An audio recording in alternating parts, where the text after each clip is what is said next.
Happy independence day மக்களே! So இந்த independence டேவை கொண்டாடுற விதமா, இந்தியன் கிரிக்கெட்டில ஒரு ஐகானிக் கேம தான் கொண்டு வந்திருக்கோம் உங்களுக்காக. 2011 ஓடிஐ உலக கோப்பையோட ஃபைனல் மேட்ச் தான் இந்தியா வர்சஸ் ஸ்ரீலங்கா. டாஸ ஜெயிச்சு ஸ்ரீலங்கா பேட்டிங் சூஸ் பண்ணியிருப்பாங்க. நம்ம ஜகீர் கானோட சூப்பர் ஸ்பெல் காரணமா ஸ்ரீலங்கன் பேட்ஸ்மேன் எல்லாமே ஸ்ட்ரகிள் பண்ணியிருப்பாங்க. அதிலே ஃபர்ஸ்ட் 3 ஓவர் மெய்டனா போட்டிருப்பாரு. ஸ்ரீலங்கன் ஓப்பனர்ஸ் பெருசா ரன் ஸ்கோர் பண்ணாம அவுட் ஆயிருப்பாங்க. பட் ஆனால் அதுக்கடுத்து வந்து சங்கக்காரா அண்ட் மஹேலா ஜெயவர்தன் சூப்பரான ஒரு பார்ட்னர்ஷிப் போட்டு ஸ்ரீலங்கன் ஸ்கோர் போர்டை ஏற்றிருப்பாங்க. அண்ட் அதுக்கடுத்து அந்த குலசேகராவும் சூப்பர் ஆடி இருப்பாரு. மஹேலா ஜெயவர்தனே ஒரு சூப்பர் செஞ்சுரியுமே அடிச்சிருப்பாரு. இவர் ஒரு சைடு செஞ்சுரி போட இங்கிலீஷ் கமெண்ட்ரியில் high class innings from high class player அப்படின்னு சொல்லி கூஸ்பம் மூவ்மெண்ட்லாம் கொடுத்துருப்பாங்க. அண்ட் அதுக்கடுத்து வந்து திசாரா பெரேரா ஒரு குயிக் ஃபேர் நாக் ஆடி இருப்பாரு.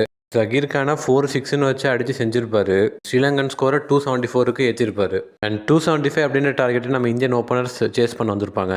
பட் ஆனால் இயர்லியான Virender Sehwag as well Sachin Tendulkar 2 big ஜெயின்ஸும் அவுட் ஆயிருப்பாங்க. அதுக்கடுத்து பொறுப்பாக விராட் கோலி அண்ட் கௌதம் கம்பீர் ஸ்டாண்ட் பண்ணி ஆடி இருப்பாங்க.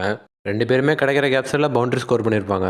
ஒரு சைடு விராட் கோலி இங்கே ஸ்டாண்ட் பண்ணி ஆட, அந்த சைடில் நம்ம கௌதம் கம்பீர் ஹாஃப் செஞ்சுரி அடிச்சிருப்பாரு. அவரோட கெரியர்லேயே ஒன் ஆஃப் த இம்பார்ட்டன்ட் 15 சொல்லலாம். அதை ஒன்ஸ் விராட் கோலி அவுட் ஆன பிறகு எல்லாம் யுவராஜ் சிங் வருவார் அப்படின்னு நினச்சிருந்த டயத்தில் நம்ம தல தோனி உள்ள வந்திருப்பாரு. அதுலேயே முத்தையா முரளிதரனை பேக் ஃபுட்டில் போய் 4-4 அடிச்சிருப்பாரு அந்த இன்னிங்ஸில். அதெல்லாம் ஒரு பியூர் ஜெம் ஆஃப் நாக் தான். அண்ட் செஞ்சுரி அடிப்பாருன்ற நேரத்தில் கௌதம் கம்பீர் அன்ஃபார்ச்சுனேட்டாக போல்ட் ஆகி பெவிலியனுக்கு திரும்பியிருப்பாரு. அந்த மனுஷன் செஞ்சுரி அடிக்கலனால அந்த 97 கண்டிப்பாக யுகங்களுக்கும் பேசப்படும் கிரிக்கெட் வேர்ல்டில். யுவராஜ் சிங் வந்து ஒரு லேட் ஃப்ளரிஷ் கொடுக்க 4 ரன் தேவைன்றப்ப அந்த ஐகானிக் சிக்ஸை மகேந்திர சிங் தோனி அடிச்சிருப்பாரு. மகேந்திர சிங் தோனி சிக்ஸ் அடிக்க ரவி சாஸ்திரி அதை இன்னும் க்ளோரிஃபை பண்ணியிருப்பாரு கமெண்ட்ரியில். 28 வருஷத்துக்கு பிறகு இந்தியா உலகக்கோப்பை ஜெயிக்கிறாங்க.